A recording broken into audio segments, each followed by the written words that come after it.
A little girl's hand reached up and grabbed Sylvester Stallone's massive fist, pulling him toward the crosswalk as cars screeched to a halt and onlookers froze in disbelief.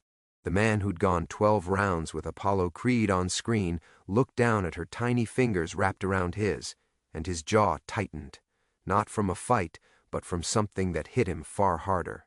What happened in the next 45 minutes would become Hollywood legend, a story whispered about for decades. What happened in the next 48 hours would become Philadelphia legend, a story whispered about for decades in barbershops, school hallways, and every dive bar within 6 blocks of the Italian market. But let me back up, because you need to understand something.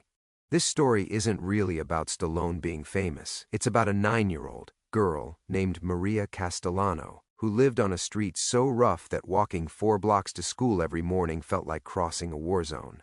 And it's about what happens when somebody who made a career out of playing a fighter decides to actually become one. Not in a ring, but on a cracked sidewalk in South Philly at 7:15 in the morning. Here's what nobody tells you. In the spring of 1982, Silvester Stallone was the biggest movie star on the planet. Rocky III was about to drop. Every studio in Hollywood was throwing money at him. The man could have been anywhere, Malibu, Monaco, a yacht in the Mediterranean. Instead, he was back in Philadelphia for a week, shooting promotional material on the same streets where the original Rocky was filmed. Same steps, same neighborhoods, same people who remembered when Stallone was just another struggling actor buying day-old bread from the corner bakery. He was staying at the Bellevue Stratford Hotel downtown, but every morning he'd drive himself to South Philly in a rented sedan. No entourage, no bodyguards, just Stallone, a cup of coffee, and a leather jacket. He wanted to walk the old blocks. Said it kept him connected to the character. Said it kept him honest. Maria Castellano didn't care about any of that. She didn't know what Rocky III was. She barely knew what Rocky I was. What she knew was this: there was a man on her block who looked strong, really strong, and she needed someone strong. Get this. Maria lived with her grandmother, Rosa, in a narrow row house on 9th Street. Her mother had left 2 years earlier. Her father was in prison upstate.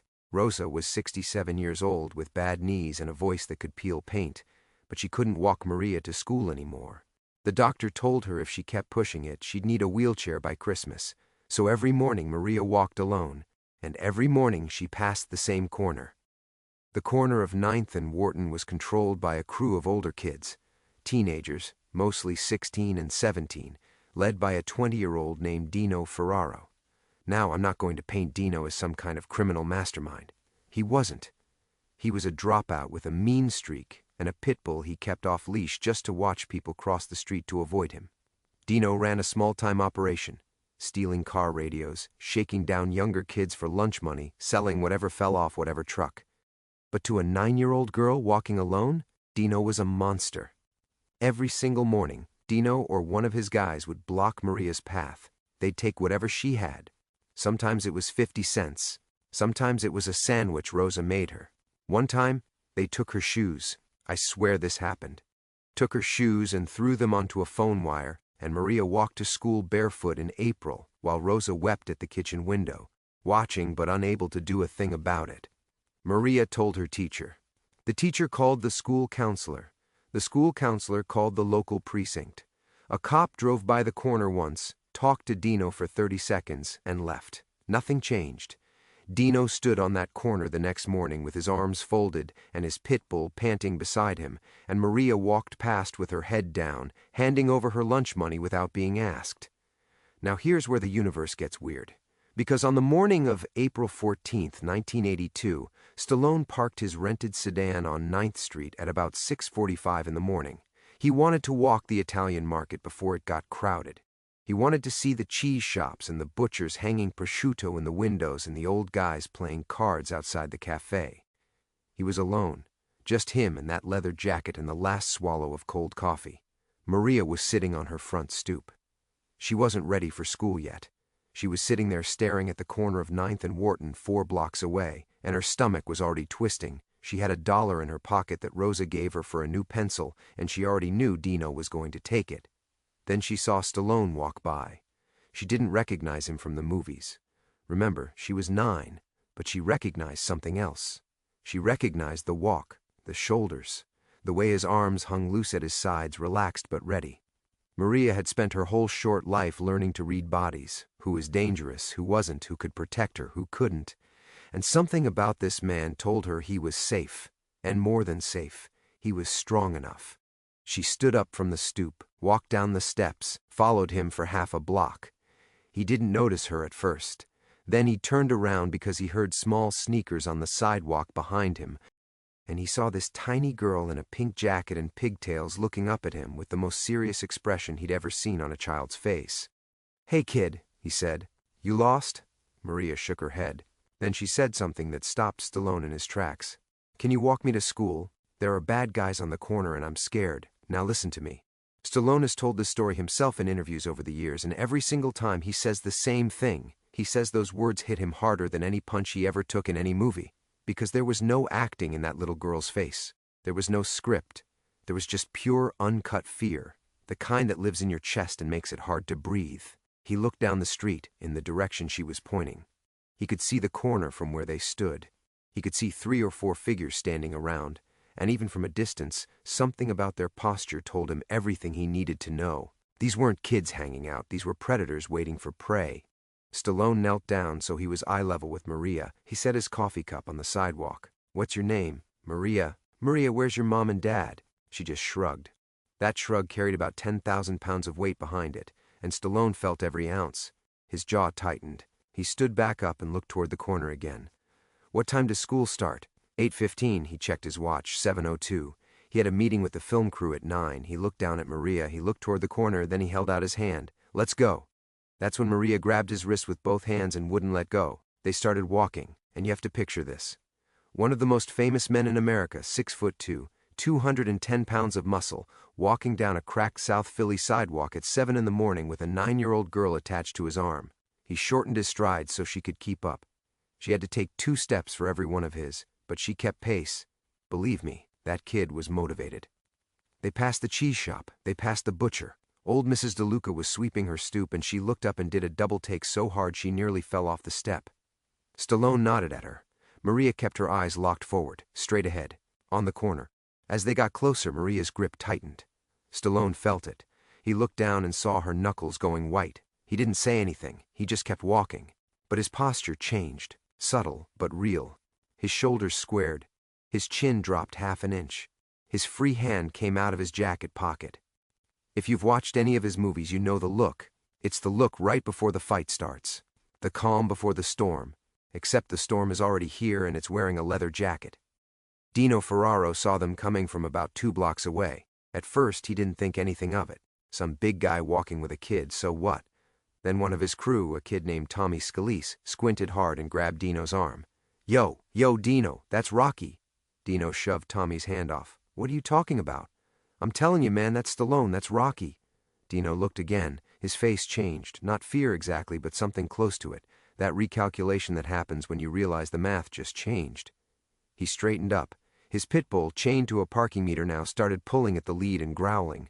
Stallone and Maria were 1 block away. Maria's breathing went shallow. Her feet slowed down. For the first time, Stallone had to gently pull her forward. "Keep walking," he said, quiet, like a coach in the corner between rounds. "I'm right here." They reached the corner. Dino was standing dead center of the sidewalk with 3 of his boys flanking him. The pit bull was going crazy, barking and lunging against its chain. The chain was old, rusted. One of the links looked like it was about to snap. Now this is important. Stallone didn't cross the street. He didn't walk around them. He walked directly toward Dino Ferraro and stopped about 4 feet away. Nobody said anything for about 5 seconds. 5 seconds doesn't sound long, but count it out. 1 Mississippi, 2 Mississippi, 3 Mississippi, 4 Mississippi, 5 Mississippi. That's a lifetime on a street corner. Dino spoke first. "Nice kid. She your daughter?" Stallone didn't answer the question. Instead, he looked at Maria and said, "Is this the corner?" Maria nodded. She was pressed against his leg now, half hidden behind him. Stallone looked back at Dino. And here's the thing. He didn't puff up. He didn't raise his voice. He didn't do any movie tough guy stuff. He just looked at Dino the way a father looks at a kid who broke something that matters. "You've been taking her stuff?" Dino's boys shifted behind him. Tommy took a half step back. Another kid, shorter, stocky, crossed his arms and tried to look hard. Dino didn't move. "I don't know what you're talking about, man." Stallone took one step forward, just one.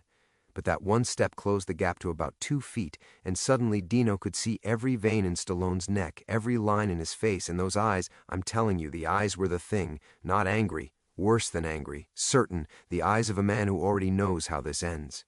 Yeah, you do, Stallone said. The pit bull lunged again. The chain jerked. Stallone didn't flinch, didn't even look at the dog. He kept his eyes locked on Dino. Dino's tongue darted across his lower lip. His right hand moved toward his back pocket. Whatever was in there, a knife, a box cutter, nothing. It didn't matter, because Stallone saw the movement and reacted before Dino's hand got halfway there. He didn't grab him. He didn't hit him. He simply stepped to the side, putting his body entirely between Dino's hand and Maria. Then he leaned forward, and what he said next, he said so quietly that Maria couldn't hear it. But Dino heard it. And whatever Stallone said, Dino's face went white. I mean sheet white. The kind of white you turn when someone tells you something so specific, so personal, and so terrifying that your body forgets how to circulate blood properly. Dino's hand came back out of his pocket, empty. His shoulders dropped. He took a half step back, and that half step was the whole ball game. Here's the truth. Nobody knows exactly what Stallone whispered. Maria didn't hear it. Dino never told anyone. And Stallone, in every interview where he's been asked, just gives this little half grin and changes the subject. But people who were on that block that morning, Mrs. DeLuca, the butcher, 2 guys unloading crates outside the produce stand, they all say the same thing. They say Dino Ferraro went from the king of that corner to a scared kid in about 3 seconds flat. Stallone straightened up, looked at Dino's crew. They wouldn't meet his eyes. Every single one of them suddenly found something fascinating about their own shoes. Then Stallone turned, took Maria's hand, and walked her the last 2 blocks to school. They didn't talk much on those final blocks. Maria's grip had loosened, her breathing was normal. At one point she looked up at him and said, "Are you famous?" Stallone laughed, a real laugh, the kind that comes from your gut. "Some days. My grandma says famous people don't care about regular people." Stallone stopped walking. He knelt down again, right there on the sidewalk in front of a fire hydrant. He looked Maria in the eye. "Your grandma's wrong about that one." They reached the school. It was called St. Maria Goretti. I know, same name, different Maria. The gates were open, kids were streaming in, and a few teachers were standing by the entrance. Stallone walked Maria right up to the door. She let go of his wrist for the first time in 20 minutes. "Thank you," she said. "You're welcome, Maria." She turned and ran inside. Stallone stood there for a moment watching her go. One of the teachers recognized him, started to walk over, but Stallone was already turning away, heading back up the street with his hands in his pockets. Now, if this story ended right there, it would be a nice story, a feel-good moment. A celebrity does a kind thing for a kid, everybody claps, roll credits. But this story doesn't end there. Not even close. Because what Stallone did next is what separates a nice person from a legend. He walked back to the corner of 9th and Wharton. Dino was still there. His crew had thinned out. 2 of the kids had drifted off, probably rattled. But Dino was still standing on that corner with his pit bull and Tommy Scalise, trying to rebuild whatever pride he had left. When Dino saw Stallone coming back, his body tensed, his hands balled into fists. The dog started barking again. Stallone stopped about 6 feet away this time, different distance, different energy. He wasn't protecting anyone now. He was having a conversation. "What's your name?" Stallone asked. Dino stared at him. "Why?" "Because I'm asking." "Dino." Stallone nodded. "Dino, how old are you?" 20. "Why?" "Because you're standing on a street corner at 7 in the morning shaking down a 9-year-old girl for lunch money, and you're 20 years old. You see the problem? Mark my words, this is where the story turns. Because Dino did something nobody expected. His face crumpled, just for a second, just a flash. The tough mask cracked, and underneath it was something raw and unguarded. A 20-year-old kid who dropped out of school at 15, whose father beat him until he was big enough to hit back, who had exactly 0 people in his life telling him he could be anything other than what he already was. Stallone saw it. He caught that flash the way a boxer catches a tell, a slight drop of the shoulder before the jab comes. "Sit down," Stallone said. "I'm not sitting down." "Sit down, Dino." Dino sat down, right on the curb. Tommy looked at him like he'd lost his mind, but Dino sat down on that curb and Stallone sat down next to him. 2 guys on a curb in South Philly. The pit bull, weirdly, stopped barking, lay down on the sidewalk and put its head on its paws. No one can verify every word of what was said in that conversation. But Rosa Castellano, Maria's grandmother, was watching from her window 3 houses down, and she said they sat there for over 40 minutes. Stallone talked.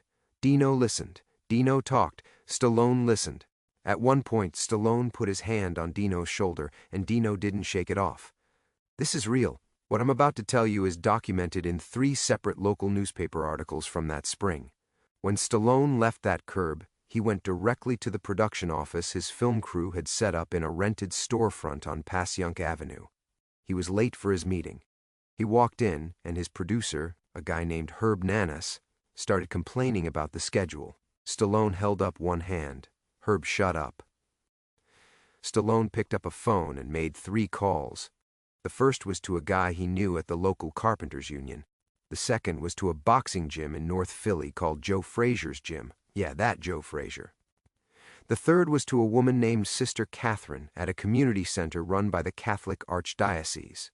Within 24 hours, Dino Ferraro had a job interview at the Carpenters Union, a membership at Joe Frazier's Gym, and a weekly meeting with a counselor at Sister Catherine's Center. Stallone paid for all of it out of his own pocket. No press release, no cameras, no publicist spinning it into a story. Just 3 phone calls from a rented storefront. But here's where it gets really good. Trust me on this one. The next morning, April 15th, Stallone showed up at Maria's house at 6:50 in the morning. Rosa opened the door and nearly had a heart attack. Stallone was standing on her stoop with 2 cups of coffee and a bag of pastries from Termini Brothers Bakery. "Mrs. Castellano," he said, "I'm walking Maria to school today, and I brought you breakfast." Rosa burst into tears. She'd been watching from the window the day before. She'd seen everything. She grabbed Stallone's face with both hands and kissed him on both cheeks and called him things in Italian that roughly translate to angel and beautiful man, and a few other things that don't translate cleanly. Maria came downstairs, saw Stallone, her face lit up in a way that Rosa later said she hadn't seen in 2 years, not since before her mother left. They walked to school again. Same route, same sidewalks. But this time, when they reached the corner of 9th and Wharton, it was empty. No Dino, no crew, no Pitbull, just an empty corner with cigarette butts and a rusted chain still attached to the parking meter. Maria looked up at Stallone. "Where are the bad guys?" Stallone looked at the empty corner. "They're not bad guys, Maria.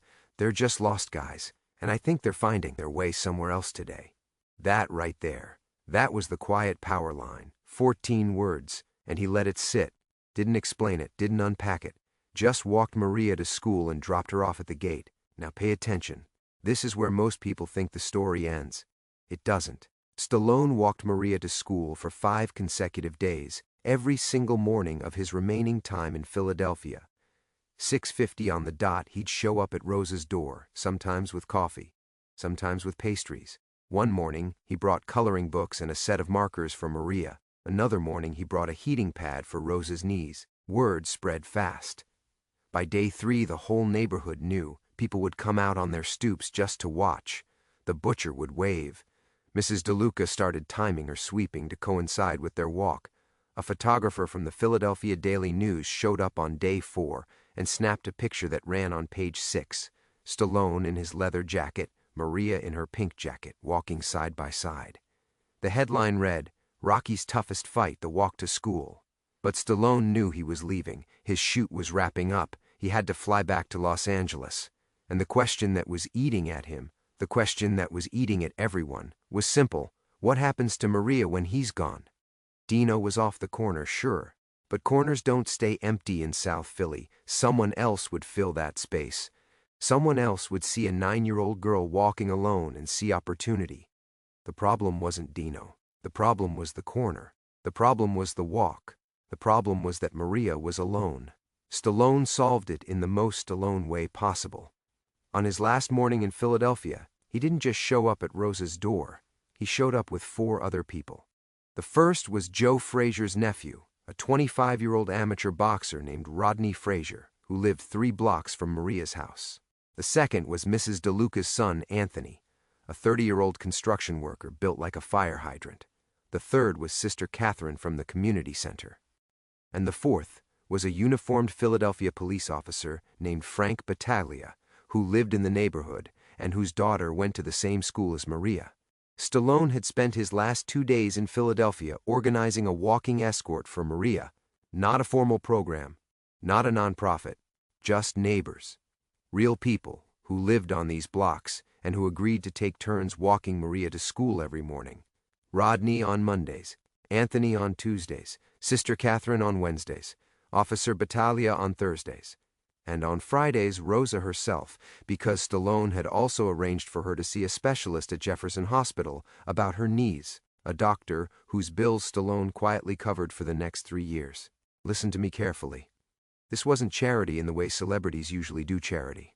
There was no gala, no foundation, no tax write-off with a logo on it. This was a man sitting at a table with a phone and a checkbook, and solving a problem, block by block, person by person, call by call, the way you fix things in a neighborhood, the way Rocky would have done it. That last morning, Stallone walked Maria to school one final time. The whole block came out. Not cheering, not clapping, just standing, watching, nodding. Because what they'd witnessed over the past 5 days wasn't a celebrity appearance. It was something they recognized in their bones. A man from the neighborhood taking care of the neighborhood.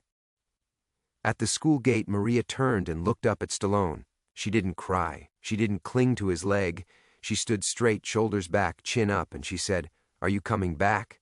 Stallone crouched down. "I'll always know where you are, Maria, and you'll never walk alone again, I promise." She nodded. Then she did something that made Stallone's eyes go wet. She reached into her pocket and pulled out a drawing she'd made. It was a crayon picture of 2 people walking down a street. One was tall and big, one was small with pigtails. Above them, in wobbly 9-year-old handwriting, it said, "My friend Rocky." Stallone took that drawing, folded it carefully, put it in the inside pocket of his leather jacket right over his heart. He stood up, turned around, and walked away. He didn't look back, not because he didn't care, but because if he turned around, he wasn't going to be able to leave. Now, if you've made it this far in this story, you already know this is special. And if you want to hear more stories of people being exactly this kind of legendary, hit that subscribe button right now. Because this channel exists to find these moments and bring them to you. That's the deal. Here's what happened after. Dino Ferraro showed up to his interview at the Carpenters Union. He showed up wearing a borrowed button-down shirt and shoes he'd shined with Vaseline because he didn't own shoe polish.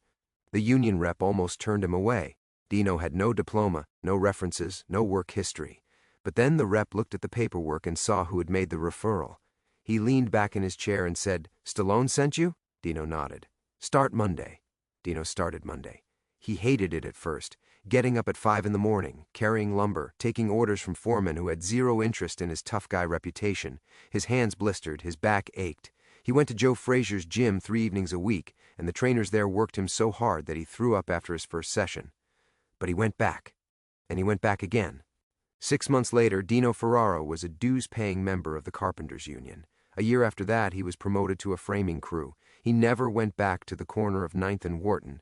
The corner didn't stay empty. Dino was right about that. Other guys moved in. But they never touched Maria, because by then Maria had Rodney Frazier walking her on Mondays, and Rodney was 6'4" and built like a Greek statue, and he had a look that communicated very clearly, this girl is protected. 3 years after that first morning, Stallone came back to Philadelphia for a promotional event. He had his people track down Rosa Castellano's address. He drove to 9th Street in a nicer car this time, but with the same energy, alone, no entourage, leather jacket. He knocked on Rosa's door.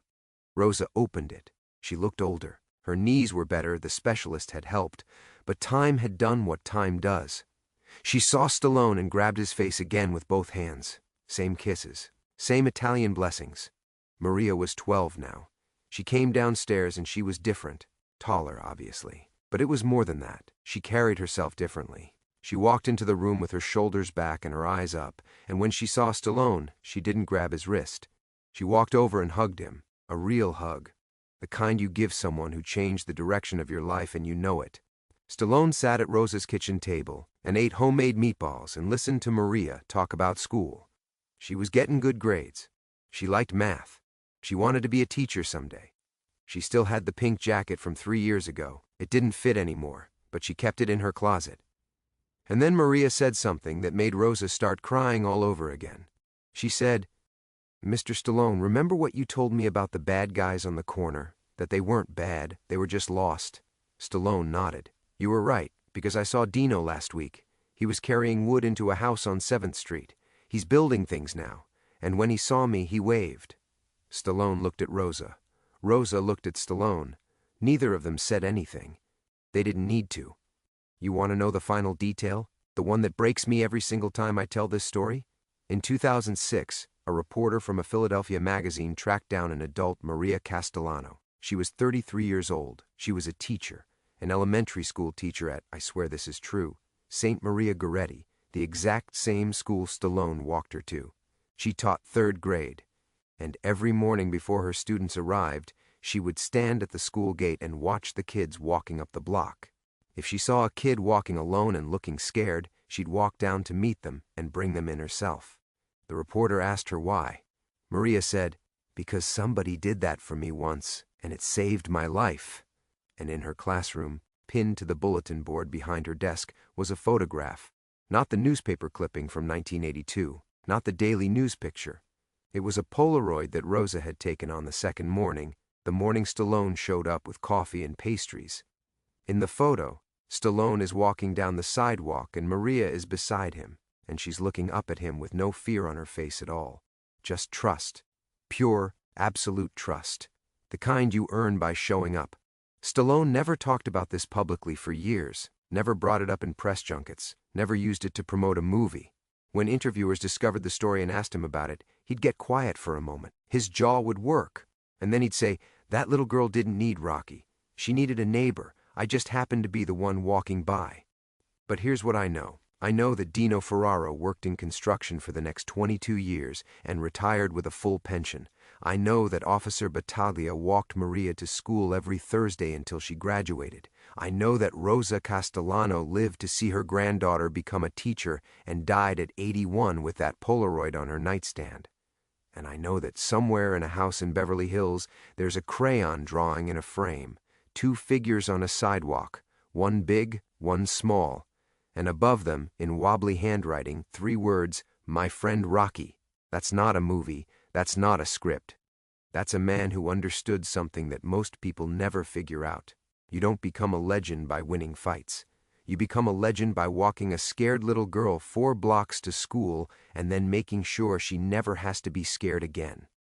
And that right there, is the kind of story that no screenwriter could ever make up. Because real life, when it gets it right, hits harder than any movie ever could. The walk was 4 blocks long, but it changed the direction of 3 lives. A girl who became a teacher, a lost kid who became a carpenter, and a movie star who proved that the best role he ever played wasn't on a screen. It was on a sidewalk, at 7:15 in the morning, in South Philly, where legends are built.